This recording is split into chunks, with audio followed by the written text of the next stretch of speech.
Hey everybody, Bill Prince here. I'd like to welcome you to week 7 already of Legal and Ethical Environment of Business.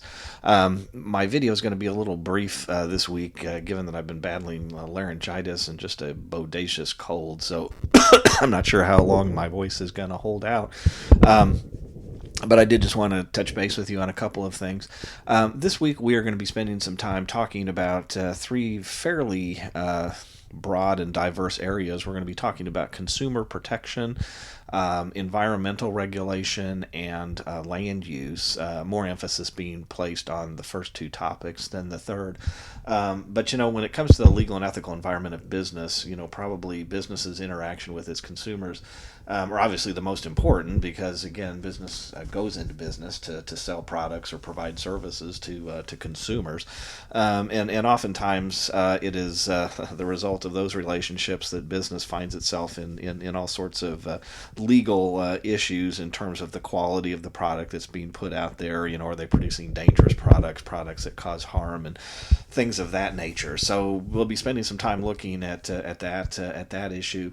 Also, be spending a little bit of time talking about environmental regulations and how the businesses over history have become more and more subject to making sure that their activities don't negatively harm the environment.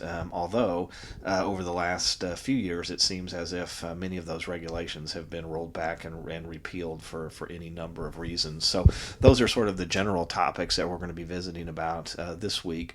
Our discussion question for the week, if it'll pop up there we go, is going to deal with the issue of consumerism and do we even need these consumer laws?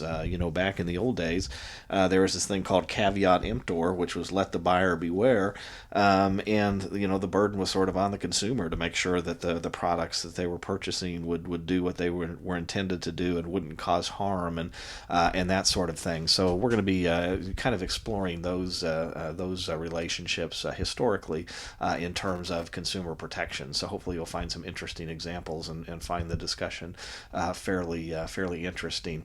Other than that, sort of business as usual. Excuse me. We're going to be again, in addition to the discussion question, we will be doing our weekly assignment and our business in the news. Additionally, make sure to pay attention to the course evaluation here. I believe that's up or should be at least within the next day or so. Please complete that and then let me know that you have done so, and I will throw some points your way. Again.